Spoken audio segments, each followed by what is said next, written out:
समन्ता चक्रवालेषु अत्रा गच्छन्तु देवता सद्धम्मं मुनिराजस्स सुनन्तु सग्ग मोक्खदं ධම්මස්සවන කාලෝ අයං බදන්තා ධම්මස්සවන කාලෝ අයං බදන්තා ධම්මස්සවන කාලෝ අයං බදන්තා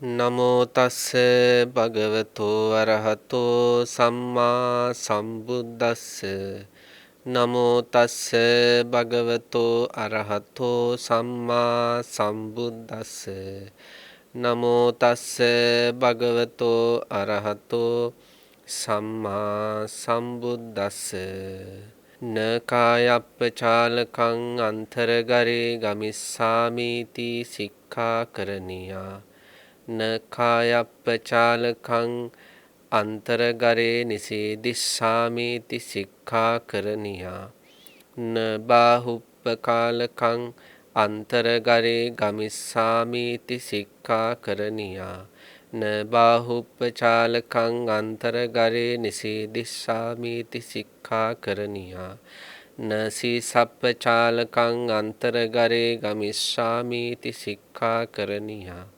නසී සප්පචාලකං අන්තරගරේ නිසේදිස්සාමීති සික්ඛාකරණියාති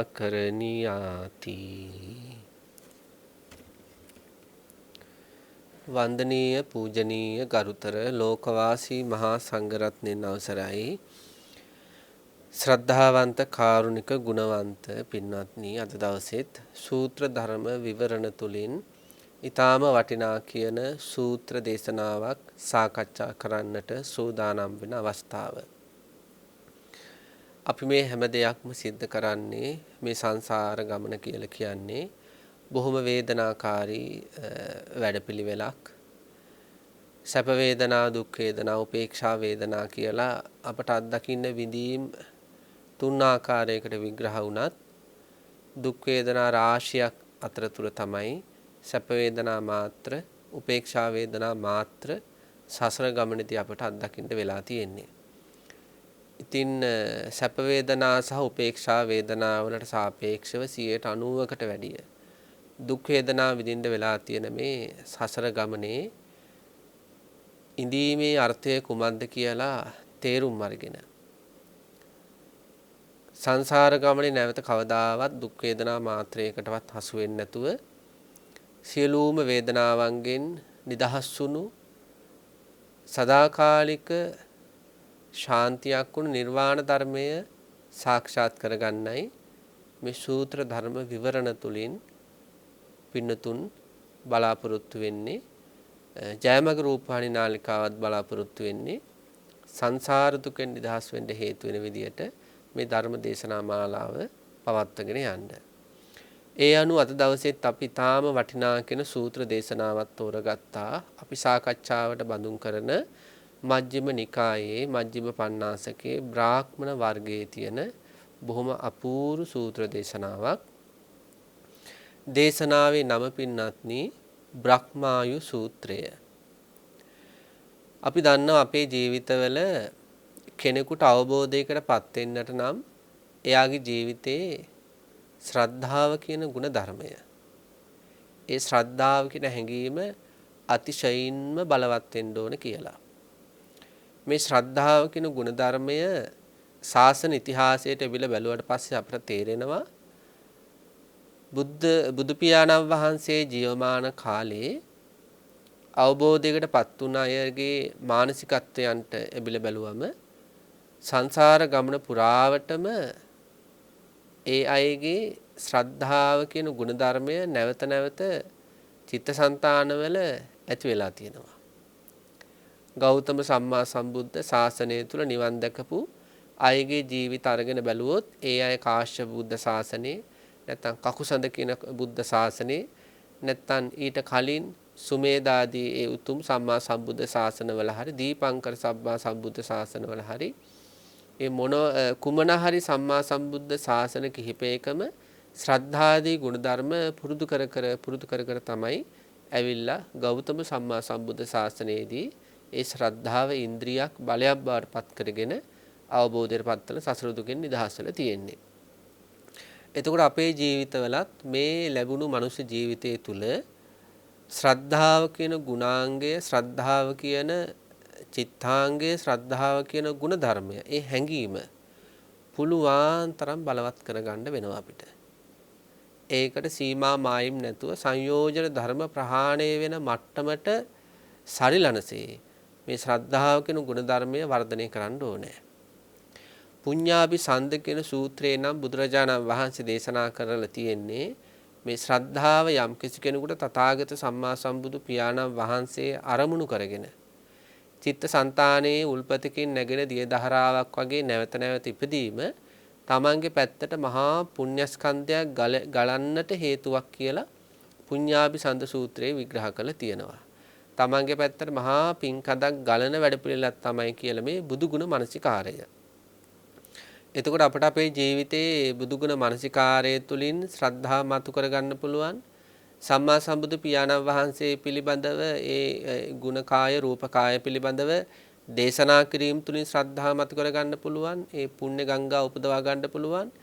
ඊළඟට අපිට පුළුවන් මේ තථාගත සම්මා සම්බුදු පියාණන් වහන්සේගේ නාමකාය රූපකාය පිළිබඳව ශ්‍රද්ධාව උපදින විදියට සාකච්ඡා පැවැත්වීම තුළින් පොතපත කියවීම තුළින් බුද්ධානුස්සතිය ආදී භාවනා පැවැත්වීම තුළින් අපේ ජීවිතවලට පුණ්‍යස්කන්ධය අපේ පැත්තට හරව ගන්න.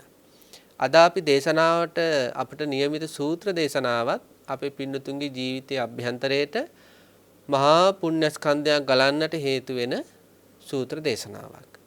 මේ සූත්‍රයේ පුරාවටම තියෙන්නේ තථාගත සම්මා සම්බුදු රජාණන් වහන්සේගේ අසීමාන්තික ගුණකාය. ඒ නිසා හොඳට ශ්‍රවණය කරන්න කියලා අපි මේ සූත්‍ර දේශනාව ආරම්භයේදීම සිහිපත් කරනවා. එතකොට සූත්‍ර දේශනාවේ නම බ්‍රහ්මායු සූත්‍රය.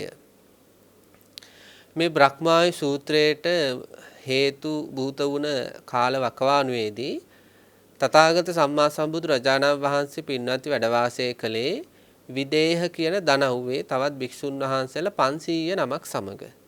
සම්මා සම්බුදුරජාණන් වහන්සේ බොහෝ අවස්ථාවල තමන් වහන්සේගේ ශිෂ්‍යයන් වහන්සේලා නැත්තම් ශ්‍රාවකයන් වහන්සේලා විශාල පිරිසක් එක තමයි ගමින් ගමට ජනපද චාරිකාවල ලොව සතට ධර්මයේ බෙදා දෙමින් ගමින් ගමට වැඩලා තියෙන්නේ. ඉතින් මේ සිද්ධිය වෙච්ච දවසෙත් සිද්ධිය වෙච්ච කාලෙත් තථාගතයන් වහන්සේ තවත් භික්ෂූන් වහන්සේලා 500 නමක් සමග තමයි මේ විදේහ කියන දනව්වේ චාරිකා කරමින් සිටියේ ලෝක සත්‍යයට හිතසුව පිණිස. මෙන්න මේ කාලයේ පින්වත්නි මේ විදේහ දනව්වට ආසන්නයේ තිබුණා මිතිලා කියලා නුවරක්. මෙන්න මේ මිතිලා කියන නුවරේ හිටියා අවුරුදු 120ක් විතර ආයුෂ තියෙන ජරා ජීර්ණ වුණ වෘද්ධභාවයට පැමිණුණු මහලුභාවයට පැමිණුණු ත්‍රිවේදයේ පරතරට ගියපු ව්‍යාකරණ නිරුක්ති ආදීෙහි අති දක්ෂයෙක් වුණ. ඒ විතරක් නෙවෙයි මහා පුරුෂ ලක්ෂණය පිළිබඳව ලොකු අවබෝධයක් තිබුණු බ්‍රහ්මායු කියලා බ්‍රාහ්මණයෙක්. මෙතුමාගේ වයස අවුරුදු 120යි. එතකොට අපි හිතුවොත් එහෙම අවුරුදු 120ක බ්‍රාහ්මණයෙක් ජටා බැඳපු අවුරුදු 120ක බ්‍රාහ්මණයෙක් කියද්දී අපිට හිතා ගන්න පුළුවන් මේ බ්‍රාහ්මණතුමාගේ රූපකාය කොහොම තියෙන්නේ නැද්ද ජීවිතේ කොහොම තියෙන්නේ නැද්ද කියලා. හැබැයි මෙතුමා ජීවිතයේ අත්දැකීම් තුලින් පරිණත වෙලා ත්‍රිවේදාදිය තුලින් පරිණත වෙලා තවමත් යම් කිසි විදිහක නිරෝගීමත් ස්වභාවයකින් ඇවිදලා කියලා හිටපු බ්‍රාහ්මණතුමෙක්. මෙතුමාටත් පින්වත්නි ආරංචි වෙනවා සම්මා සම්බුදුරජාණන් වහන්සේ විදේහ ප්‍රදේශයේහි සැරිසරනවා කියලා. හැබැයි මෙතුමට පොඩි සැකයක් පහළ වෙලා තිබ්බා. මොකක්ද ඒ පහළ වෙලා තිබ්බ සැකය? දැන් වරින් වර විවිධ ශාස්ත්‍රූවරු දැන් බුද්ධ කාලේ හිටියා මක්කලි ගෝසාල, පකුද කච්චායන, අජිත කේස කම්බලි කියලා ඒ වගේ නිගණ්ඨනාත පුත් ආදී විවිධ ශාස්ත්‍රූවරු හිටියානේ. ඔය ගොඩාක් ශාස්ත්‍රවරු කියනවා මමත් බුදු වෙලා මමත් රහත් වෙලා ආදී වශයෙන් මේ විමුක්තිය සාක්ෂාත් කළා කියලා බොහෝ අය ඉතින් විවිධ අවස්ථාවල ලෝකයට ප්‍රකාශය කරනවා. ඉතින් ඒ අතරේ තමයි දැන් මෙතුමාට බ්‍රහ්මාවිතුමාට ආරංචි වෙන්නේ මේ විදේහ නුවර 500ක් භික්ෂුන් වහන්සේලා එක්ක සම්මා සම්බුද්ධත්වයට පත් වුණා කියන බුදුන් වහන්සේ සැරිසරණව කියලා. ඉතින් මෙතුමාට සැකයි. ඇත්තටම සම්මා සම්බුදු වෙලාද දන්නේ මේ සම්මා සම්බුදුයි කියලා මේ ලෝකයාට සඳහන් කරමින් මේ ජනපද චාරිකාවේ යන්නේ මේ උතුමන් වහන්සේ කියලා මෙතුමාට පොඩි සැකයක් ආවා. ඉතින් මෙතුමා මොකද කරේ? මෙතුමාට හිටියා ඊටාම දක්ෂ ශිෂ්‍යයෙක්. ඒ ශිෂ්‍යයාගේ නම උත්තර මානවක. ඉතින් මේ උත්තර මානවක නැත්තම් උත්තර කියන මේ තරුණයාත් මේ බ්‍රහ්මායු කියන බ්‍රාහ්මණතුමාගෙන් හොඳට ත්‍රිවේදය හදාරපු කෙනෙක්. ඊළඟට දෙතිස් මහා පුරුෂ ලක්ෂණ පිළිබඳවත් මේ බ්‍රහ්මායුතුමා උත්තර මානවකයාට උත්තර තරුණයාට හොඳට උගන්වලා තියෙනවා. ඊළඟට ඔය කතා කළා වගේ ඔය විවිධ ව්‍යාකරණ විදි නිරුක්ති ආදිය පිළිබඳවත් හොඳ අවබෝධයක් තිබ්බ කෙනෙක් උත්තර මානවකයා. බ්‍රහ්මායුතුමා මොකද කරන්නේ? මේ උත්තර මානවකයා කැඳවනවා. කැඳවල සඳහන් කරනවා උත්තර මේ ලෝකයේ දෙතිස් මහා පුරුෂ ලක්ෂණ සහිතව දෙන්නෙක් පහළ වෙන්න පුළුවන්. එක්කෙනෙක් තමයි සක්විති රජතුමා. සක්විති රජ කෙනෙක් සංසාර ගමනේ හොඳට පින් කරගෙන ආවොත් අන්‍යයා දෙතිස් මහා පුරුෂ ලක්ෂණ සහිතව පහළ වෙන්න පුළුවන්. ඊළඟට යම් කිසි කෙනෙක් දෙතිස් මහා පුරුෂ ලක්ෂණ තියාගෙන ඉපදිලා ඒව සහිතව ඉපදිලා ගිහි ජීවිතය අතහැරියොත් අන්‍යයා සම්මා සම්බුද්ධත්වයට පත් වෙන්න පුළුවන්. දෙතිස් මහා පුරුෂ ලක්ෂණ තියෙන එක්කෙනෙක් තමයි සක්විති රජතුමා. එහෙම නැත්නම් ගිහි ජීවිතය අතහැරලා පැවිදි භූමියට පැමිණිච්ච සම්මා සම්බුදු පියාණන් වහන්සේ නමක් ඉන්නවනම් අන්‍ය උත්තමයන් වහන්සේටත් දෙතිස් මහා පුරුෂ ලක්ෂණ තියෙන්න පුළුවන්. මා ඔබට මේ හැම දෙයක්ම උගන්වලා තියෙන්නේ. මේ උත්තර මානවකයට සඳහන් කරනවා ඔබට දැන් මම ලොකු වගකීමක් පවරනවා. උත්තර ඔබ ඒ අරහං කියන ඒ භගවා කියන සම්මා සම්බුද්දයි කියලා මේ ලෝකයා සඳහන් කරන ඒ බුදුරජාණන් වහන්සේගේ සමීපයට යන්න ඕන. ඒ බුදුරජාණන් වහන්සේගේ සමීපයට ගිහිල්ලා ඔබ බුදු පියාණන් වහන්සේගේ ඒ රූපකායේ ඒ බුදුනාය කියලා කියන්නේ බුදුරජාණන් වහන්සේගේ රූපකායේ දෙතිස් මහා පුරුෂ ලක්ෂණ හොඳට බලන්න ඕනේ. ඒක බලාගෙන ඊළඟට බුදුරජාණන් වහන්සේ කියන ඒ උතුමන් වහන්සේගේ ජීවන චර්යාව දෙස බලන්න කියනවා. ඔබ කාලයක් අරගෙන දෙතිස් මහා පුරුෂ ලක්ෂණත් බලලා ඒ උතුමන් වහන්සේගේ දවස ගෙවන හැටි හොඳට නිරීක්ෂණය කරලා ඇවිල්ලා මට වාර්තා කරන්න කියනවා. උත්තර මානවකයාත් මොකද කරන්නේ? ආචාර්යන් වහන්සේගෙන් අවසර අරගෙන මිතිලා නුවර ඉඳලා විදේහ කියන මේ බුදුරජාණන් වහන්සේ ඇතුළු ස්වාමීන් වහන්සේලා වැඩ වාසය කරන මේ ප්‍රදේශයට යනවා. ප්‍රදේශයට ගිහිල්ලා සම්මා සම්බුදුරජාණන් වහන්සේ වැඩ වාසය කරන ප්‍රදේශයේ බුදුරජාණන් වහන්සේ ධර්ම දේශනාවක් කරන අතරේ බුදුරජාණන් වහන්සේ ඉස්සරහටම ගිහිල්ලා වාඩි වෙනවා. වාඩි වෙලා දැන් මොකද කරන්නේ? ආචාර්යන් වහන්සේගේ අවවාදය උගන්වලා නෙව්වේ දෙතිස් මහා පුරුෂ ලක්ෂණ ගැන. දැන් මොකද කරන්නේ? තථාගතයන් වහන්සේ පద్මාසනෙන් වැඩ ඉන්නවා ධර්ම දේශනා කරනවා. දැන් මේ උත්තර මානවකයා තථාගතයන් වහන්සේගේ සිරිපතුල දිහා බලනවා. ඊළඟට සිරිපතුලේ තථාගතයන් වහන්සේගේ ඇඟිලි සකස් වෙලා තියෙන ආකාරය බලනවා. ඊළඟට හම දිහා බලනවා. හමේ වර්ණ ස්වභාවය කොහොමද කියලා බලනවා. ඊළඟට තථාගතයන් වහන්සේගේ නේත්‍ර යුග්මේ දිහා බලනවා. ඊළඟට ඌර්ණ රෝම ධාතුව දිහා බලනවා. ඊළඟට තථාගතයන් වහන්සේගේ පිරුණු උරහිස්, ඊළඟට පිරුණු පිටි අත්ල, ඊළඟට පිරුණු පිටිපා කියන ඒවා. ඒ වගේ තථාගතයන් වහන්සේගේ මුළු ශ්‍රී ශරීරයේ දිහා උඩින් ඉඳලා යටට බලනවා, යටින් ඉඳලා උඩට බලනවා. තථාගතයන් වහන්සේ මේක දැනගත්තා. මේ උත්තර කියන මානවකයා තමන් වහන්සේගේ ශ්‍රී ශරීරය විමර්ශනය කරනවා කියලා, දෙතිස් මහා පුරුෂ ලක්ෂණ තියෙනවා කියලා. මේ උත්තර කියන මානවකයට බුදුරජාණන් වහන්සේගේ ශරීරෙ පින්නත්නි දෙතිස් මහා පුරුෂ ලක්ෂණ වලින් ඒ ලක්ෂණ 32න් 30ක් ප්‍රකට වුණා. ඒත් සැකයි. මොකද සැක දෙකක් පේන්නේ නැති නිසා. ඒ පේන්නේ නැති දෙක තමයි පින්නත්නි සූත්‍රයේ සඳහන් කරලා තියෙනවා කෝෂෝහිත වත්ත ගුහ්‍ය. ඒ කියන්නේ මේ බුදු පියාණන් වහන්සේ සම්මා සම්බුද්ධත්වයෙන් අපි දන්නවනේ පින්නති සංසාරේ ගොඩාක් පාරමිතා පිරුව කියලා. පාරමිතා කියන්නේ සංසාරේ නතර වෙන්නට හේතු වෙන ශක්තියින් සම්පාදනය කළා කියලා, ගුණ සම්පාදනය කළා කියලා. ඒ ගුණ ප්‍රධාන කොට 10ක් කියලා විග්‍රහ කළාට ඔය 10 ප්‍රායෝගිකව පුරුදු පුහුණු කරද්දී විශාල පරාසයකට ඇදලා යනවා. දැන් මෛත්‍රී පාරමිතාව කියන එක මෙත්සිත කියලා අපි කතා බහ කළාට ඒ මෛත්‍රියේ ලක්ෂණ, ඒ කියන්නේ මෛත්‍රිය කතාවේදී කොහොමද, ඊළඟට මෛත්‍රිය ක්‍රියාවේදී කොහොමද, ඊළඟට මෛත්‍රිය ගැටුමකදී කොහොමද භාවිතා වෙන්නේ, අන්න ඒ වගේ ඒ මෛත්‍රිය කියන සංකල්පය එකක් වුණාට ඒක භාවිතා වෙන ආකාරයන් අනුව අවස්ථානුව විවිධ විදියට බෙදලා යනවා. එතකොට එහෙම එක ಗುಣධර්මයක් තමයි මෛත්‍රියේ තියෙන ප්‍රධාන ಗುಣධර්මයක් තමයි අසමගියයි ඉන්නව නම් සමගි කරනවා. දැන් මෛත්‍රිය කියන ගුණයේ තියෙන ප්‍රධාන ලක්ෂණයක් තමයි හැඟීම තියෙනවා නම් කෙනෙක්ගේ හිතේ එයාට අසමගියයි පේන්න බෑ. අසමගියයි පේන්න බෑ කියන්නේ එයාට පේන්න ඕන සමගියයි. ඒ නිසා එයා මොකද කරන්නේ? දෙන්නෙක් අසමගි වෙලා ඉන්නව නම් ඒ දෙන්නම සමගි වෙන්නමයි කතා කරන්නේ, කටයුතු කරන්නේ. 4 දෙනෙක් අසමගි වෙලා ඉන්නවා නම් 4 දෙනාම එකතු කරන්නමයි මෙයා කටයුතු කරන්නේ. එයාට අසමගිය තුල සතුට උපදින්නේ නැහැ. සමහර සමාජයේ ඉන්න අයට දෙන්නෙක් අසමගි වෙලා ඉන්නකොට ඒක එයාට සතුටක් ආශාදයක් වෙන්න පුළුවන් නේ දෙන්නගේ අමනාපකම.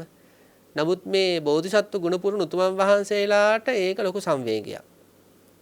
ඒ නිසා මොකද කරන්නේ? එක භවයක් නෙවෙයි, භව දෙකක් නෙවෙයි, භව 10ක් නෙවෙයි, භව 100ක් නෙවෙයි, භව දහසක් නෙවෙයි. අපේ පිනතුන් දන්නවනේ ඉතින් මහා බෝධිසත්වයන් වහන්සේගේ සංසාර ගමන.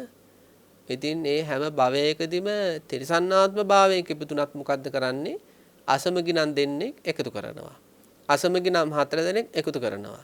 අසමගි නම් ගමක් එකතු කරනවා. අසමගි නම් නියම් ගමක් ඒත් එකතු කරනවා. ඊළඟ අසමගි නම් ජනපදයක් ඒත් එකතු කරනවා. අසමගි නම් රටක් ඒක එකතු කරනවා.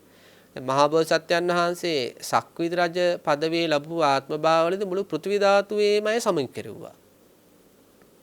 එතකොට 100ක් නෙවෙයි 200ක් නෙවෙයි 300ක් 400ක් 500ක් නෙවෙයි ඒ සක්විති රජතුමා දසරාජ ධර්මවල පිහිටමින් පංචශීලාදී පිහිටමින් මුළු පෘථිවි ධාතුවේම ඉන්න මොකද කළේ? සමගි සම්පන්න කෙරුවා.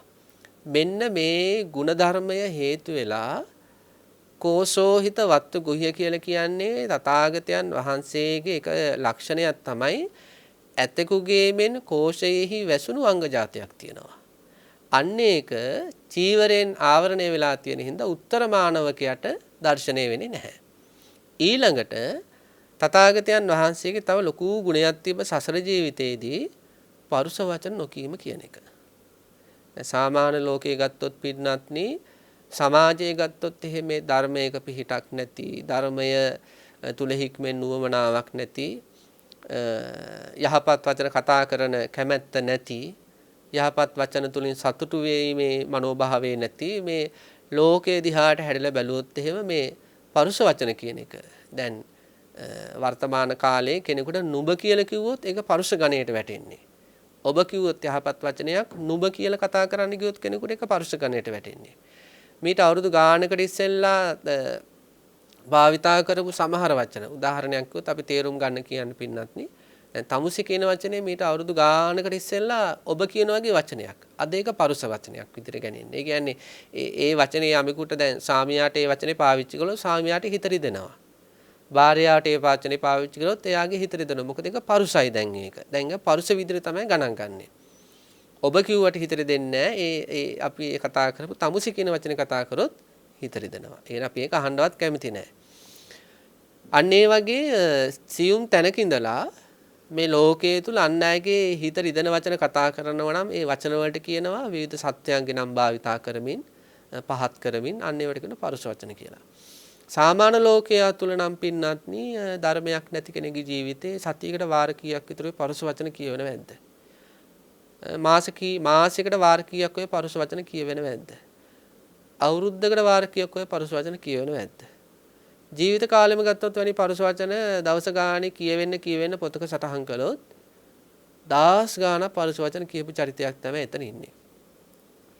මහා බෝසත්යන් වහන්සේ ඒ උදාර ජීවිතේ උදාර චරිත පින්නත් සංසාර ජීවිතේ ඒ උතුමන් වහන්සේට ආර්ථික ප්‍රශ්නාවත් සමාජීය ප්‍රශ්නාවත් ඊළඟට දේශපාලනික ප්‍රශ්නාවත් ඒ උතුමන් වහන්සේ සසර ජීවිතේ පෞල් ජීවිතේ ගෙවදී පෞල් ජීවිතවල ප්‍රශ්නාවත් ඒ ප්‍රශ්න විසඳන්න පරුස වචන එක්කහු කරගෙන නැහැ. එතුමාගේ ජීවිතේ නිරන්තරයෙන්ම තිබිලා තියෙන්නේ නේලා නිදොස් වචන කන්න සුඛා අන් අයට කනට මිහිරි වචන ප්‍රේමණීය හරිම ප්‍රේමණීය වචන තිබිලා තියෙන ලෙන්ගතු වචන හදයංගම හදවතේ පහසුවෙන් වැද ගන්න වචන තමයි තිබිලා තියෙන්නේ.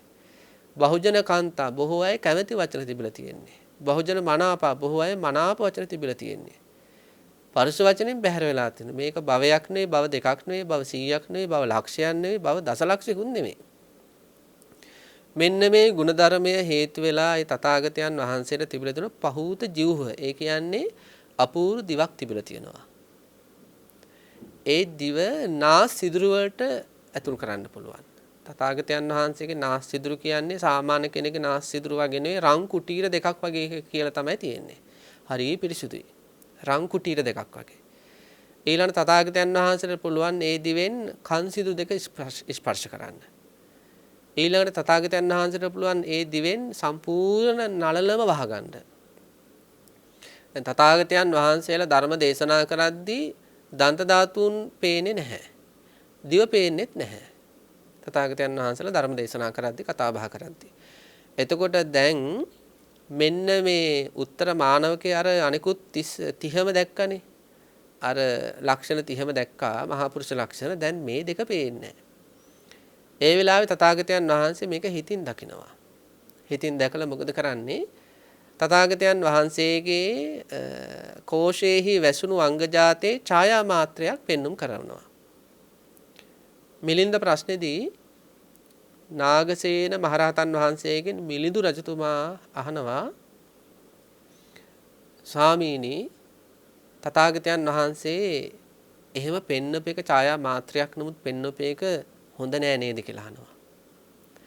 මිලිඳු රජතුමා ඒක ඇහුවට පස්සේ නාගසේන මහරහතන් වහන්සේ සඳහන් කරනවා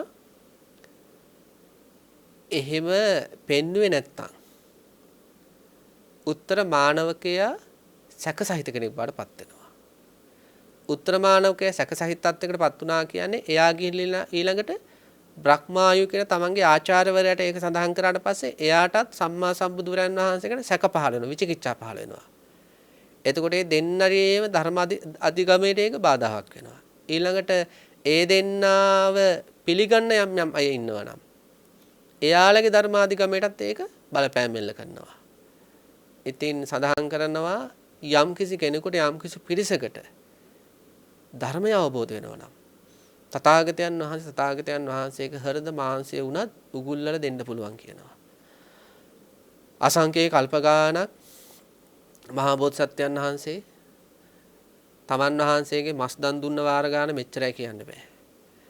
දෙනෙත් දන් දුන්න වාර ගාන මෙච්චරයි කියන්න බෑ. ලේ ධාතු දන් දුන්න වාර ගාන මෙච්චරයි කියන්න බෑ. තමන් වහන්සේගේ මුළු ශරීරෙම සම්පූර්ණයෙන්ම ජීවිත දාන දුන්න වාර ගාන මෙච්චරයි මෙපමණයි කියන්න බෑ.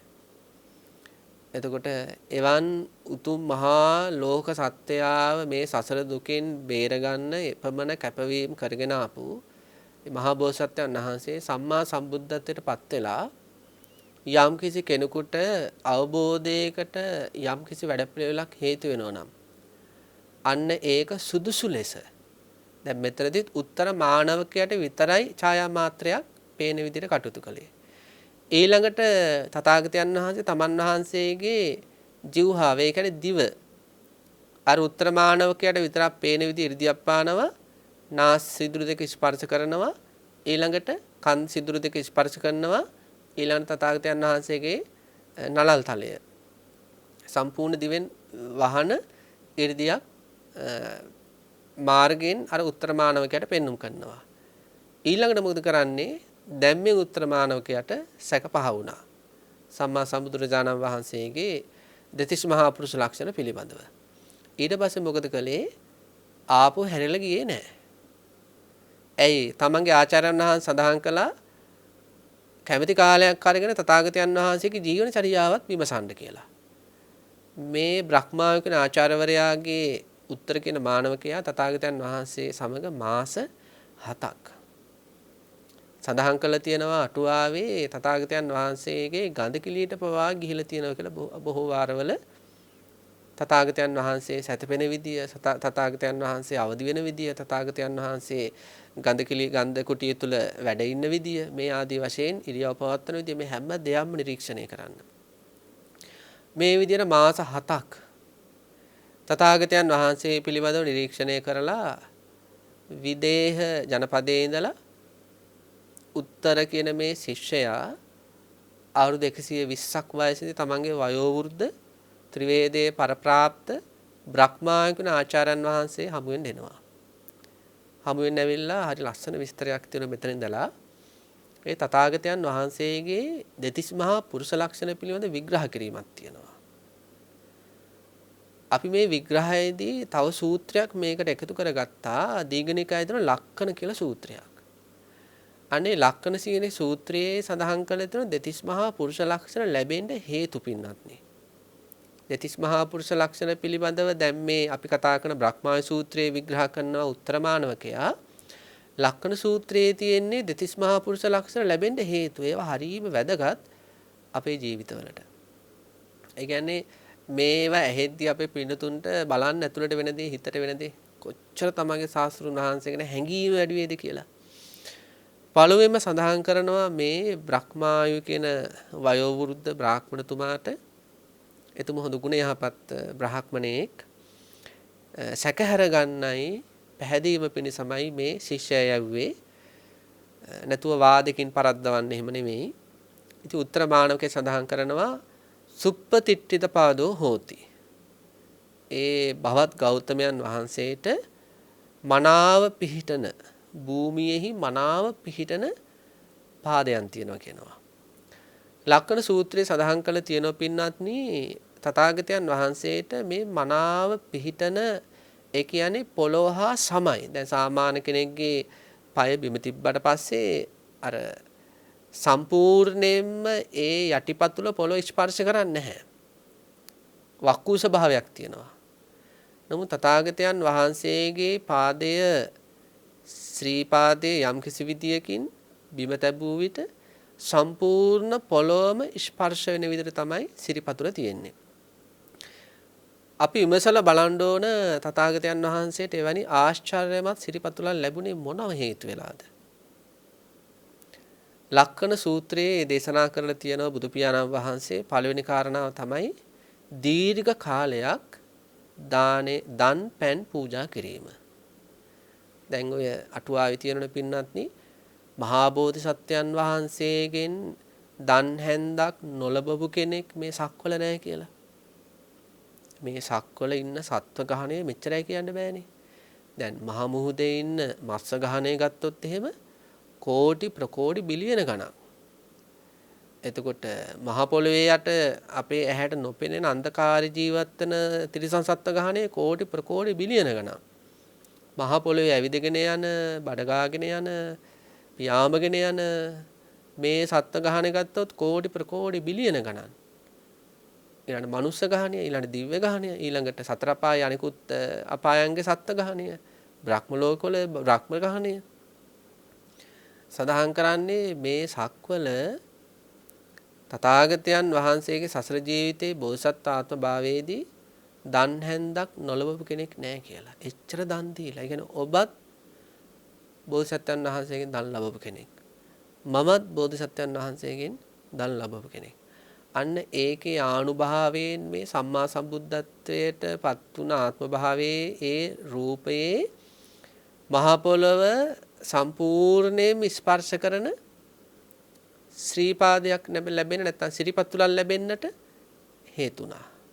ඒ කියන්නේ ඒ දන් දීම තුල ලැබුණු තව බොහෝ දේවල් තියෙනවා. දැන් බුද්ධත්වයට අනිවාර්යයෙන්ම ඒ දන් දීම බලපානවා. ඒ වගේම ඒ බුද්ධ කාය සකස් වෙන්නත් ඒ අවබෝධය විතරක් නෙවෙයි, ඒ ප්‍රඥායස පහළ වෙන්න විතරක් නෙවෙයි, ඒ දන් පැන් පූජා කිරීම බලපෑවේ ඒ බුද්ධ ශරීරය සකස් වෙන්නත් දන් පැන් පූජා කිරීම සසර ගමනේ හේතු වෙලා තියෙනවා. ඊළඟට සඳහන් කරනවා සිල්වත් භාවය. තථාගතයන් වහන්සේ සංසාර ජීවිතේ බෝසත්යන් වහන්සේ නමක් විදිහට කටයුතු කරද්දී සීලයට හරීම ආදරේ. දැන් පින්නත්නි මේ ලෝකේ තියෙනවනේ අපි ආදරය කරන එක දේවල්. ආදරය කියන්නේ අපි කැමති දේවල්. ගෙවල් දොරවල්, මිල මුදල්, යාන වාහන. දැන් තරුණියක් ගත්තට පස්සේ එහෙම දැන් තමන්ගේ කන කර ආභරණ වලට කැමති. ඊළඟට තමන්ගේ ඇඳුම් පැළඳුම් වලට කැමති. එනේ ඒවට ආදරේනේ. හරිම කැමතිනේ. ඒ වගේ තමන්ගේ යාන වාහන ජංගම දුරකථන ඉඳලා ගත්තට පස්සේ බොහෝ දේවල් වලට ආදරය කරනවනේ කැමතිනේ. මේ මහා බෝධිසත්ව ජීවිත පින්නත් යන්නේම හරිම සීලයට ආදරය කරනවා. බ්‍රහ්මචර්යාවට හරියට ආදරය කරන උතුමන් වහන්සේ නමක් තමයි මහා බෝධිසත්ව ජීවිත කියන්නේ. අපේ බෝසතාණන් වහන්සේ පිළිතුන් දන්නනේ සංසාර ජීවිතේ අම්මයි තාත්තයි පුළුවන් තරම් කාලයක් බලා ගන්නවා. ඊට පස්සේ මොකද කරන්නේ? වනගත වෙනවා. ඒ අම්මා තාත්තා ගාව ඉන්නකනුත් බ්‍රහ්මචාරික ජීවිතය ගෙවන්නේ. ඊළඟට වනගත වෙලා තවුස් ජීවිතය ගෙවන්නේ මැරිලා යන කම පින්නත් නේ බ්‍රහ්මචාරී ජීවිතයක්. එහෙම ගෙවපු බව ගාන දසදහස් ගණන්. බ්‍රහ්මචර්යාවට ආදරය කරපු තුමෙත් තමයි අපේ බුදුරජාණන් වහන්සේ සංසාර ජීවිතේ. ආදරය කරන එකට. බ්‍රහ්මචර්යාවට. ඉතින් අන්නේ සංසාර ජීවිතේ සීලාදී ගුණධර්ම පුරුදු කර කර ඒ ආපු ඒ උතුම් බ්‍රහ්මචාරික ජීවිත ආනුභාවයෙන් සම්මා සම්බුද්ධත්වයේ සාක්ෂාත් වුණා. ඒ විතරක් නෙවෙයි. අතිරේකානිසංස විදියට මේ පොළවේ සමව පිහිටින සිරිපතුලක් ලැබුණා. ඊළඟට සඳහන් කරලා තියෙනවා හරි ලස්සන කාරණාවක්. මවට පියාට සැලකීම. අපි සාමාන්‍යයෙන් නොහිතන කාරණාවක්නේ. මේ විදිහේ දෙතිස් මහා පුරුෂ ලක්ෂණ වල එකක් වුණ මහ පොළොවේ සිරිපතුල සමව පිහිටන්නට හේතුන අනිත් කාරණාව තමයි සංසාර ජීවිතේ අම්මට තාත්තට සැලකීම. බලන්න බුද්ධ ශරීරයක් සකස් වෙන්න බලපෑමක් කරනවා මාපිය උපස්ථානය. බුද්ධ ශරීරය අසංඛ්‍ය කල්ප ගානකට සැරයක් පහළ වෙන සම්මා සම්බුදු පියාණන් වහන්සේ නමකගේ බුද්ධ කාය සකස් වීමට බලපෑම් එල්ල කරනවා මෞපිය උපස්ථානය. බලන්න ඒක කොච්චර හොඳ ගුණයක්ද. ඊළඟට සඳහන් කරනවා මේ උත්තර මානවකයා දැන් මේ බ්‍රහ්මාවිතුමා මේවා අහගෙන ඉන්නේ මේ උත්තර මානවකයා දැන් බුදු පියාණන් වහන්සේගේ පුරුෂ ලක්ෂණ ගැන විග්‍රහ කරන ආකාරය. කියන්නේ දැන් පිනුතු මෙහෙම හිතන්නකෝ දැන් අපේ අම්මා හරි අපේ තාත්තා හරි අපිව යවනව කියන්නකෝ මොකක් හරි දෙයක් සම්බන්ධව හොයලා බලලෙන්න කියලා. ඊට පස්සේ අපි ඒක හොඳට හොයලා බලලා ගෙදර ඇවිල්ලා අම්මේ මෙහෙමයි තාත්තේ මෙහෙමයි අරම තිබුණා මෙහෙම තිබුණා කියලා අපි විග්‍රහ කරන්නේ. උත්තර මානවකයාත් ඒකම මේ කරන්නේ. ඉස්සෙල්ලාම සඳහන් කරන මේ සුප්පතිට්ඨිත පාදෝ හෝති. ඒ කියන්නේ මේ විදිහේ පොළොවේම ස්පර්ශ වෙන සිරිපතුලක් තථාගතයන් වහන්සේට තියෙනවා. දැකපු දේ විස්තර කරනවා. ඊළඟට සඳහන් කරන යටිපතුලේ චක්‍ර ලකුණු පිහිටලා තියෙනවා. දැන් බුදුරජාණන් වහන්සේ හැතපිච්ච වෙලාවල් වලදී පద్මාසනෙන් ඉන්නකොට යටිපතුල උඩු පැත්තට මතුවෙනවනේ. එතකොට උත්තර මානවකයා හොඳට ඒව බැලුවා. තථාගතයන් වහන්සේට එහෙම යටිපතුලේ චක්‍ර ලකුණු පිහිටන උතුම් පුරුෂ ලක්ෂණේ ලැබෙන්න හේතුව තමයි හරි ලස්සන කාරණාවක්. මහා බෝධිසත්වයන් වහන්සේට පින්නදී සංසාර ජීවිතේ විවිධය ඇසුරු කරන්න ලැබෙනවනේ. එතකොට දැන් අපිට වගේම තමයි විවිධය ඇසුරු කරන්න ලැබෙනවා. ඒ ඇසුරු කරන්න ලැබෙන සමහර අය බයට පත් වෙන අවස්ථා තියෙනවා. තැති ගැනීම වලට පත් වෙන අවස්ථා තියෙනවා. ඊළඟට මානසික පීඩා වලට පත් වෙන අවස්ථා තියෙනවා. ඊළඟට අඬන දොඩන වැළපෙන අවස්ථා තියෙනවා. මහා බෝධිසත්වයන් වහන්සේ අපේ මහා බෝධිසත්වයන් වහන්සේ සංසාර ජීවිත Tamanටේම හමු වෙන බයටපත් වෙන අයගේ බය නැති කරන්න කටයුතු කරනවා. තැති ගැනීම වලටපත් වෙන අයගේ තැති ගැනීම නැති කරන්න කටයුතු කරනවා. ඊළඟට ශෝක පරිදේව දුක්ඛ දෝමනස තියෙනවා නම් අන්නේ ශෝක පරිදේව දුක්ඛ දෝමනස නැති කරන්න කටයුතු කරනවා. දැන් උදාහරණයක් ගත්තොත් පිළිතුරු මතකදර ඒකාත්ම භාවයකදී ඒ රටේ රජතුමා තීරණය කරනවා එක උද්‍යානයක ඉන්න එක වනයක ඉන්න සියලුම මුවන් මරන්න කියලා. එතකොට දවසට එක මුවා ගානේ මරනවා. ඉතින් එක දවසක් මොකද උනේ? ගැබ්බර මුව දෙනක් මරන්න තීරණය කළා. ඉතින් මේ ගැබ්බර මුව දෙන හරි ශෝකින් ඉන්නේ. ඒ කුසේ පැටියා. ඉතින් බෝසත්යන් වහන්සේ මොකද කළේ? ඒ මුව දෙනගෙත් ඒ පැටියාගෙත් බය නැති කළා. තැති ගැනීම නැති කළා. ශෝකේ නැති කළා. කොහොමද නැති කළේ? රජතුමාට කියනවා, ඒ වදකයාට කියනවා අද මාව ගන්න. අනේ මේ ගැබ්බර මුව අම්මා බේරන්න කියනවා. ඉතින් මේ විදියට සසර ජීවිතේ ඇත්තටම අම්මා කෙනෙක් වගේ තාත්තා කෙනෙක් වගේ වෙලාවකට තමන්ට කිසිම ඥාතීත්වයක් නැහැ. ආවේ කොහෙන්ද දන්නේ නැහැ. යන්නේ කොහෙද දන්නේ නැහැ. ඒත් යමෙක් බයෙන් ඉන්නවනම්, තැති ගැනීමෙන් ඉන්නවනම්, ශෝක පරිදේ දුක් දුමනස් විඳිනවා නම් ඒවයින් මුදවන්න කටයුතු කරනවා. ඉතින් පින්නත් අපිට මේවා ලොකු ආදර්ශයන්නේ. අපිට අපේ ජීවිතේ කොච්චර අය හම් වෙනවද? බයටපත් වෙච්ච, තැති ගැනීමටපත් වෙච්ච, අඬන අය, විඳවන අය. ඒකනේ පින්නත් ධර්ම දේශනා කිරීම ආනිසංස වාරයේ වැඩි කියන්නේ ඒකනේ. ධර්ම දේශනා කිරීම මහා ආනිසංස වාරයක්. ඇයි? බයින් ඉන්න, තැති ගැනීම වලින් ඉන්න අය, දුක් විඳින අය, පීඩා වලට අහු වෙලා ඉන්න අය. ඒ තථාගත ධර්මයේ ඇසීමෙන් ඒ දුක් වලින්, ඒ පීඩා වලින් නිදහස් වෙනවා. ඒ නිසා ගිහි ජීවිතය ගත කළා කියලා හිතන්න එපා. තමන්ගේ ළඟට එන එක්කෙනෙක්ට, තමන්ගේ පවුල එක්කෙනෙක්ට හරි, යාළුවෙකුට හරි, අසල්වාසියෙකුට හරි පිහිට වෙන්න යාළගේ බය නැති කරගන්න. තැති ගැනීම නැති කරගන්න. දුක් නැති කරගන්න. ඒ හිතවල තවන දාන රාග දේශ මොහ ආදී කෙලෙස් උපදිනවා නම් ක්‍රමානුකූල වැඩ පිළිවෙලක් තුලින් එයාලා ධර්මයට ගන්න. ඒ බෝධිසත්ව ජීවිත අනුගමනය කරන්න. අපිත් යන්නේ අරිහත්ත්වයේ කියන උතුම් තත්ත්වයේ ළඟානේ. ඒ තෙන්ට යන ජීවිතයටත් බෝධිසත්ව කියලා කියනවානේ.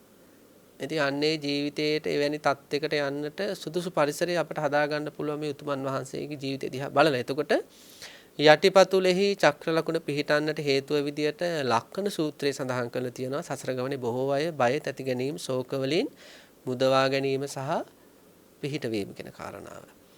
ඊළඟට අපි මෙතනින් 32 ගැනම කතා කරන්න බෑ. විශේෂ කාරණා කිහිපයක් විතරයි ගන්නේ. ඊළඟට 5 වෙනි සහ 6 වෙනි පුරුෂ ලක්ෂණ දෙක තථාගතයන් වහන්සේගේ හස්තය ගත්තට පස්සේ සහ ශ්‍රී පාද ගත්තට පස්සේ හරීම මොලොක්. ඊළඟට තියෙනවා මේ උන්වහන්සේගේ දෑත් ඊළඟට පා දැලක් වගේ කියන. දැලක් කියන්නේ හරිම නම්මශීලී එකක්නේ. අන්න ඒ වගේ හරීම නම්මශීලී ස්වභාවයක් තියෙන තථාගතයන් වහන්සේගේ ශ්‍රී හස්ත සහ ශ්‍රී පා. ලක්කන සූත්‍රය සඳහන් කරලා තියෙනවා සසර ජීවිතේ ඒකට හේතු වෙලා තියෙන්නේ සතර සංග්‍රහ වස්තු. දැන් මේ අපි තථාගතයන් වහන්සේගේ එක එක පුරුෂ ලක්ෂණ කතා කරද්දී පුරුෂ ලක්ෂණ වලට හේතු කියනවනේ. අනේ හේතු තුලින් දකින්න තථාගත ගුණ. ඒ හේතු තුලින් දකින්න බෝධිසත්ව ගුණ සාගරය කොහොම තියෙන්නේ නැද්ද කියලා. මෙතනදී සඳහන් කරන්නේ සතර සංග්‍රහ වස්තු. ඒ කියන්නේ දානය. සංසාර ජීවිතේ පරිත්‍යාගය. දැන් බලන්න මේ දානය නිසා එක අතකින් සුප්පතිට්ඨිත පාද ලැබුණා. අනිත් අතට මොකද්ද වෙලා තියෙන්නේ? මොලොක් නම්මශීලී අත්පා ලැබිලා තියෙනවා. ඊළඟට දානය, ඊළඟට ප්‍රිය වචනය. හරියට ප්‍රිය වචන කතා කරලා තියෙනවා. ඊළඟට අර්ථචර්යාව. අන්න ඒක හරිම වැදගත්. සමාජයේ ඉන්න සමහර අය ජීවිත ගත්තට පස්සේ අර්ථචර්යාව නෑ. අර්ථචර්යාව කියලා කියන්නේ අන් අයට අර්ථයෙන් ආදර්ශමත් වෙන. තමන්ගේ ජීවිතෙන් අන් අයට ආදර්ශමත් වීමට කියන අර්ථචර්යාව කියලා. කියන්නේ ප්‍රාණඝාත නොවි අන් අයට ආදර්ශමත් වෙනවා. සොරකමෙන් කාමීත්‍යාචාරයෙන් ඉවත් වෙමින් අන් අයට ආදර්ශමත් වෙනවා. ඒ වගේ කාමීත්‍යාචාර විතරක් නෙවෙයි මුසාබස් පරුස වචන ඊළඟට රහමිර මත්පැන් ආදී භාවිතා කිරීම. කියන්නේ හැමතිස්සෙම Taman නිවැරදි වෙමින් අන් අයට මේ නිවැරදි වෙන්නට මාර්ගයක් සකස් කරනවා ආදර්ශය තුලින්. ඒ කියන්නේ උත්සාහවන්තයි. ඒ උත්සාහවන්ත කෙනෙක් දකිද්දී අනිත් අයටත් උත්සාහවන්ත වෙන්න හිතෙනවනේ. අන්න ඒකට කියන අර්ථචර්යාව කියලා. භාවනා කරනවා. එතකොට සිල් සමාදන් වෙනවා. මේ විදියට අර අර්ථවත් දේවල් නිරන්තරයෙන්ම කරනවා. එතකොට දැන් උදාහරණයක් ගත්තොත් දැන් නිවසකින් ඉන්න අම්ම කෙනෙක් තාත්තා කෙනෙක් දැන් ඊටාම නිවැරදි ප්‍රතිපත්තියකට ඇතුල් වෙනකොට මොකද වෙන්නේ? ඒ අම්මා තාත්තගේ ප්‍රතිපත්තිය දරුවන්ට බලපෑම් කරනවා. ඒ දරුවෝ ඒව ආදර්ශයට ගන්නවා. අපි සාමාන්‍ය ඒකට කියන්නේ ගතියට යනවා කියලා. දැන් අම්මලා තාත්තලා එහෙම කොච්චර වාත් පරුස වචන කියනවා නම් ළමයි පුංචි කාලේ ඉඳලා ළමයි තුත් ඒ පරුස වචන කියන පුරුදු වෙන්නේ අර සත්‍ය කුඹ ජාතකයේ වගේ. සත්‍ය කුඹ ජාතකයේ සිද්ධ වුණේ අර එක ගිරවෙක් වැටුණා පරුස වචන කියන පිරිසක් ළඟට අනිත් ගිරව වැටුණා හොඳ වචන කතා කරන තවුසන් පිරිසක් අතරට. ඊට අනුව ගති ගියානේ දෙන්නගේ. අන්න ඒ වගේ පවුලක් ගත්තොත් එහෙම පවුල තුල වැඩිහිටියෝ අර්ථවත්ව ජීවිතය අරගෙන යනවා නම් ඒක දරුවන්ට බලපානවා. දැන් අපි මේ කතා කරන්නේ මේ භවයේ තුලනේ. නමුත් මහා බෝධිසත්වයන් වහන්සේ එහෙම නෙවෙයි. මේව පින්නදී කොච්චර අමාරු වෙන්නේ නැද්ද? අපි පිනතුන් දන්නවනේ රාග දේශ මොහ ආදී කෙලෙස් දුරු කරන්න කොච්චර අමාරුද කියලා. අඛණ්ඩ මාසයක් බොරුවක්වත් නොකිය පන්සිල් රැක ගන්න කොච්චර අමාරුද කියලා පිනතුන් ප්‍රායෝගිකව දන්නවනේ. දවසකට පැය ගාන එක දිගට මාසයක් විතර භාවනාවක් කරගෙන යන එක ප්‍රායෝගිකව සිද්ධ කරන්නේ කොච්චර අමාරුද කියලා දන්නවනේ. එතකොට මේ මහා බෝධිසත්ව ජීවිතය කියන්නේ උඩින් වැටිච්ච එකක් නෙවෙයිනේ. දෙවියන් විසින් හදපු එකකුත් නෙවෙයිනේ. අපි වගේම ඇස්මස් තිබ්බ හුස්මගත ජීවිතයක්. එතකොට මේ ජීවිතේ අන් අයට ආදර්ශමත් වෙන විදියට මේ ප්‍රතිපත්තිකාමීව සංසාර ගමනේ අරගෙන එන්න කොච්චර අමාරු වෙන්න ඇද්ද? කොච්චර උන්වහන්සේ කැපකිරීම කරන්නේ නැද්ද ලෝක සත්වයාට ආදර්ශමත් චරිතයක් වෙන්න? අපි ඒව හොඳට හිතන්න ඕනේ. අපේ හද පත්‍රටම දැනෙන්න ඕනේ මේ මහා බෝධිසත්වයන් වහන්සේගේ ජීවිතේ. ඒක නිකන් භාවනාවක් වගේ අපේ හිතේ නැවත නැවත ජීවිතය ගැන ආවර්ජන වෙන්න ඕනේ. අපිව ගොඩාක් නිවැරදි කරනවා. ඊළඟට මෙතුමා සඳහන් කරනවා මේ උත්තර කියන මානවකයා සුවන්න වන්නෝ හෝති. දැන් මෙයා දැකලා තියෙනවා දැකපු දේ මේ කියන්නේ තථාගතයන් වහන්සේ දිහා මම බලාගෙන හිටියා. ඒ තථාගතයන් වහන්සේගේ සිරුර රන්වන් පාටයි. රන්වන් පැහැයක් තියෙන්නේ ශරීරයේ. හේතුව විතර ලක්ෂණ සූත්‍රයේ සඳහන් කරලා තියෙනවා සසර ජීවිතේ ක්‍රෝධ කරලා නැහැ. ක්‍රෝධ කරලා නැත්තේ ක්‍රෝධය උපදින්න හේතු නැතුව නෙවෙයි. මහා බෝසත්යන් වහන්සේට දීර්ඝ කාලයක් සසර ජීවිතේ කේන්ති යනවනම් කේන්ති යන්න හේතු වෙච්ච ඕනතරම් අසාධාරණකම් ලෝකයාගෙන් වුණා. දැන් අපේ පින්නතුන් ඔය ජාතක පාළියේම හදාරලා තියෙනවානේ. ඒ ජාතක පාළියේම හදාරපු අපේ පින්නතුන්ට අහු වුණාද හමු වුණාද දේවදත්ත අප්‍රමාණ එදිරිවාදිකම් කරද්දී පන්න පලිගනිද්දී අපේ මහා බෝසත්යන් වහන්සේ ක්‍රෝධයෙන් පලිගනිමින් නැවත ඒ ජීවිතේ පස්සේ පැන්නුවා කියලා. ඒ බොහෝ අසාධාරණකම් හමුවේ නැත වෙලාවකට තමන්ගේ ජීවිතේ නැති කළා. එහෙම ආත්ම භාවිනුත් තියෙනවා. දේවදත්ත සමහර ආත්ම භාවවල ඔය මහා කපි ජාතක එහෙම ගත්තොත් ඒ වඳුරු ආත්ම භාවයක් ලැබලා හිටපු ආත්ම භාවයේ බෝසත්යන් වහන්සේ මහා සැඩපහරේ වැටිලා මැරිලා යන විදිහටම කටයුතු කළා. අපි කවුරුත් දන්න ශාන්තිවාදී ජාතකයේදී අවසානයේදී පයින්ුත් ගහලා හෘදය මාංශයට උණුලේ වමනේ කරන විදිහේ වේදනාවක් ඇති කරවලා ඝාතනය කළානේ මහා බෝසත්යන් වහන්සේව දේවදත්ත කලාබු රජ විදියට. ඉතින් එවැනි බලන මරණ දුක දෙද්දි වෛර කරන්නේ කියන්නේ.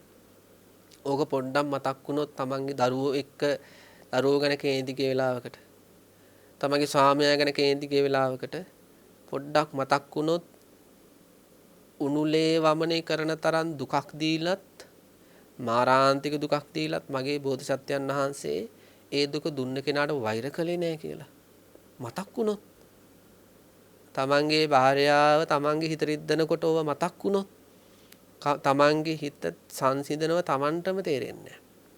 අපිට වෙලා තියෙන පින්නත්ටි අපිට කේන්ති යන වෙලාවලට ඕව මතක් වෙන්නේ නැහැ. තථාගතයන් වහන්සේ මතක් වෙන්නේ නැහැ. බෝසත්යන් වහන්සේ මතක් වෙන්නේ නැහැ. මේවා හදාරද්දි මොකද වෙන්නේ? දැන් මේ සූත්‍ර දේශනාව අහනවනේ. බලන්නකෝ මේක ඇහුවට පස්සේ මොකද වෙන්නේ කියලා. Tamanට අද දවසේ හරි අපි පින්නතුන්ට නැත්තම් හෙට දවසේ හරි මේ සූත්‍රය හොඳට අහගෙන ඉන්නව නම් කේන්ති යන වෙලාවක මේ ජීවිතේ මතක් වෙයි. බෝධිසත්ව ජීවිතේ මතක් වෙයි. තථාගතයන් වහන්සේ මතක් වෙයි. හරියට අලු ගොඩකට වැස්සක් වටනවා වගේ. ඒ අර බාහිර කෙනා සම්බන්ධව ඇතිවෙච්ච තරහ යටපත් වෙයි. ඉතින් මෙන්න මේ විදිහට පින්නත්නි උත්තර මානවකයා සඳහන් කරනවා සසර උත්තර මානවකයා සඳහන් කරන සුවන්න වන්නෝ හෝති. ඊළඟට තථාගතයන් වහන්සේගේ තිබු ගුණ ධර්ම තමයි රූප ලක්ෂණ තමයි දූවිලි නොදෙන සිනිඳු සම. ඊළඟට පිටියත් පිටිපා ඊළඟට දෙවුර කඳ ඒ කියන්නේ ශරීර බඳ එහෙම යන සත්තන මනාව උස්ව පිහිටීම මාංශ සහිතව. ඊළඟට වහා රසය ග්‍රහණය වන රසනහර. ඊළඟ විශේෂයෙන් තිබිලා තියෙනවා ඊතා පිරිසිදු නිල් පැහැති දියබෙරළිය මල් පාට අබිනීල නේත්‍ර යුග්මයක්. අබිනීල නෙත්තෝ හෝති. ඊළඟ මෘදු පුදුන් රොදක් බඳු ඌර්ණ රෝම ධාතුව දෙබැම අතර. ඊළඟ පිරිපුන් නලල් තලයේ සහ තථාගතයන් වහන්සේගේ ශීර්ෂය හිස. ඉතින් මෙන්න මේ විදිහට අපි ඔය කිහිපයක් සිහිපත් කළේ. ඊළඟට මේ උත්තර මානවකයා බ්‍රහ්මායු තමන්ගේ ආචාර්යයන් වහන්සේට සඳහන් කරන ආචාර්යයන් වහන්සේ ඒ විතරක් නෙවෙයි. ඒ තථාගතයන් වහන්සේගේ ඉරියව් පැවැත්ම. ඉරියව් පැවැත්ම සඳහන් කරන වඩින විට තථාගතයන් වහන්සේ ඉස්සෙල්ලාම දකුණු පාය තමයි මොන සිද්ධිය දුනත් ඉදිරියට ගන්නේ. ධර්මාසනයක වාඩි වෙලා ඉඳලා හරි නැත්නම් වෙනත් ආසනයක වාඩි වෙලා ඉඳලා හරි එහෙම නැත්නම් සැතපෙළ ඉඳලා හරි යම් කිසි මොහොතක පියවරක් ඉදිරියට තබනවා නම් දකුණු පායමයි. එයි මෙයා ඔක්කොම බලාගෙන හිටියනේ මාස 7ක්. දැන් මේ ಗುಣධර්ම 45 අවුරුද්දක්ම තිබ්බ තථාගතයන් වහන්සේට. ඊළඟට තථාගතයන් වහන්සේ වඩිනකොට දණහිසේ ගැටෙන්නේ නැහැ. ඊළඟට ගොප්පැටේ ගැටෙන්නේ නැහැ. දැන් පින්නතුන්ට අත්දැකීම් ඇතිව සමහර අවස්ථාවල මේ ගොප්පැටේ කියන්නේ මේ ඇස් වටේ හරිය එකිනෙක හැප්පුණාම එහෙම වේගෙන් යද්දි ඉන්න බැරි වෙනවා. තථාගතයන් වහන්සේට වැරදිලාවත් ඒක වෙන්නේ නැහැ. 7 මාසයක් බලන් හිටියා. දණහිසේ වදින්නේ නැහැ, ගොප්පැටේ වදින්නේ නැහැ. ඊළඟට ගෙල හරවල බලන්නේ පිටිපස්සේ යමක් වුණොත් මුළු ශරීරෙම හරවනවා. ඊළඟට වියදණ්ඩක දුර බලන්නේ. ඊළඟට උඩ බලන්නේ වටපිට බලන්නේ. දැන් අපි දේශනා මාතෘකාවට තෝරගත්තේ අපි න කායපචාලකං අන්තරකරේ ගමිස්සාමිති සික්ඛාකරණියා එහෙම කියලා. ඒ කියන්නේ භික්ෂුන් වහන්සේලාගේ අපටත් දේශනා කළ දෙන තථාගතයන් වහන්සේ ගම් වඩිද්දී වටපිට බලන්න එපා. ඊළඟට ගම් වඩිද්දී න සීසප්පචාලකං හිස හොලව යන්න එපා.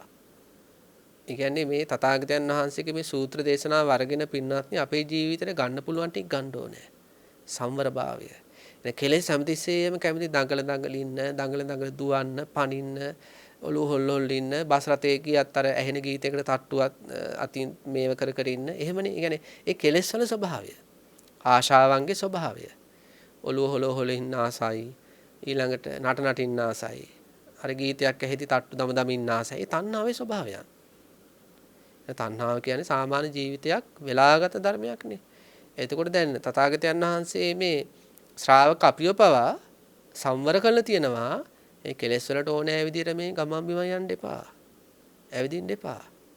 මේ කෙලෙස් වලට ආහාරයක් වෙන්න එපා කියලා. ඉතින් ඒ ගුණය තථාගතයන් වහන්සේගේ නිකලෙස් තථාගතයන් වහන්සේගේ ජීවිතේ ඉහළින්ම තිබ්බා. ඊළඟට ඇතුළු ගමකට පිවිසුනාට පස්සේ දැන් නිවසකට මන්දිරයකට ඇතුල් වෙනවා නම් කය නමන්නේ නැහැ. කය අනවශ්‍ය විදිහට ඔසවන්නෙත් නැහැ. දැන් ඇතුල් වෙනකොට යම් ධාරයකින් හරි යම් කිසි උළුවස්සකින් හරි ඊළඟට අසුන අල්ලගෙන තථාගතයන් වහන්සේ වාඩි වෙන්නේ නැහැ. ඊළඟට දන එක මත එක තබාගෙන තථාගතයන් වහන්සේ වාඩි වෙන්නේ නැහැ. සමහර අය කකුලක් පිට කකුලක් දාලා ඉන්නේ. තථාගතයන් වහන්සේ එහෙම නැහැ. අපේ ජීවිතේ ගන්න වටින ගුණ ධර්ම. ඊළඟට තථාගතයන් වහන්සේ වාඩි වෙන්නේ පුළුන් රොදක් තබන්නාක් වගේ. බරට වාඩි වෙන්නේ නැහැ. ඇවිදිනකොට තථාගතයන් වහන්සේ සමහර අය වගේ අඩි සද්ද දෙන්නේ නැහැ. තථාගතයන් වහන්සේ ඇවිදිද්දි සමහර ඇවිදිද්දි ඩිග් ගාලක සද්ද ඇහෙන පින්නත් නේ. එහෙම නැත්නම් තථාගතයන් වහන්සේගේ පියවර තැබීම. කොච්චර ලස්සන ජීවිතයක්ද. ඊළඟ තථාගතයන් වහන්සේ අතුල්ගම ගිහිල්ලා වාඩිලා ඉන්න වෙලාවක වුණත් ඔබ මොබ බැලීම් නෑ. සිංහ රාජෙක් වගේ තමයි අපේ ශාස්ත්‍රුන් වහන්සේ ජීවත් වෙලා තියෙන්නේ. ඉතින් මේ විදියට තව ගොඩාක් විස්තර කියනවා. මේ ටික හෙනකොට මොකද වෙන්නේ අර බ්‍රහ්මායු කියන ආචාර්යවරයාට? පැහැදිලිවම දැනගත්තා අරහම්ම තමයි. සම්මා සම්බුද්ධම තමයි. විද්‍යාචරණ සම්පන්නම තමයි. මොකද කළේ? දිශාවට හැරෙනවා. දිශාවට හැරලා දෑත් නල්ලට අරගෙන නමෝ තස්ස භගවතෝ අරහතෝ සම්මා සම්බුද්දස්ස. නමෝ තස්ස භගවතෝ අරහතෝ සම්මා සම්බුද්දස්ස. නමෝ තස්ස භගවතෝ අරහතෝ සම්මා සම්බුද්දස්ස. ඒ තථාගත භාග්‍යවත් අරහත් සම්මා සම්බුදුරජාණන් වහන්සේට අනේ මගේ নমස්කාරය වේවා, මගේ වන්දනා වේවා කියලා අද පත්ලෙම්ම 3 වාරයක් වන්දනා කරනවා. මෙතුමට අවුරුදු 120යි. මෙතුම මොකද කරන්නේ? යනව පින්නත් බුදු පියාණන් වහන්සේ බලන්නේ හැංගීම. එතකොට අවුරුදු 120යි. තථාගතයන් වහන්සේ ළඟට ගිහිලා තථාගතයන් වහන්සේගේ දිහා බලාගෙන ඉඳලා ඒ තථාගතයන් වහන්සේ දෙතිස් මහා පුරුෂ ලක්ෂණ තේරුම් අරගෙන සඳහන් වෙනවා පින්නත් නැගිටලා ගිහිල්ලා මොකද කළේ? තථාගතයන් වහන්සේගේ දෙපා ළඟ වැඳ වැටිලා දෙපා ඉඹ පින්නත්නි වැඳලා තියෙනවා. මම බ්‍රහ්මායු කියලා. පස්සේ තථාගතයන් වහන්සේ ධර්මයේ දේශනා කරනවා. සෝතාපන්න වෙනවා. සෝතාපන්න වුණ මේ පියතුමා මේ බ්‍රාහ්මණතුමා ඊළඟට නොබෝ දිනකින් මරණයටපත් වෙනවා. ඉතින් ස්වාමීන් වහන්සේලා බුදුරජාණන් වහන්සේගෙන් අහනවා ස්වාමීනි භාග්‍යතුන් වහන්සේ බ්‍රහ්මායු බ්‍රාහ්මණතුමා මිය ගියා. එතුමාගේ ගතිය මොකක්ද කියලා අහනවා. එතකොට තථාගතයන් වහන්සේ සඳහන් කරනවා පින්වත් මහණෙනි තරණය කළ විචිකිච්ඡා සහිත මෙතනින් ගිය බ්‍රහ්මායු. ඒ කියන්නේ තරණය කළ විචිකිච්ඡා කියන්නේ සෝතාපන්න වුණ. මාව වෙහෙසීමකට පත් කරන්නේ නැතුව. ඒ කියන්නේ වෙහෙසීමකට පත් කරන්නේ නැතුව කියලා මෙතන සඳහන් කළේ දැන් සමහර සෝතාපන්න වෙච්ච ශ්‍රාවකයෝ බුදුරජාණන් වහන්සේගෙන් විවිධ ප්‍රශ්න අහන එතනින් එහාට යන්න. තථාගතයන් වහන්සේ සඳහන් කරනවා පින්වත් මහණෙනි මාව වෙහෙසීමකට පත් කරන්නේ නැතුව බ්‍රහ්මායු පංච ඕරම් භාගයේ සංයෝජ ධර්ම ප්‍රහාණය කරගෙනයි කියනවා. මරණයටපත් වෙලා සුද්ධාවාසය බ්‍රහ්මතලයේ අනාගාමී උතුමෙක් විදියට ඉපදුනේ කියලා. ඒ කියන්නේ අවුරුදු 120ක් වුණත් සෝතාපන්න බවටපත් වෙලා ඒ ඉතිරි දින කිහිපේ ලොකු උත්සාහයක් දරලා තියෙනවා.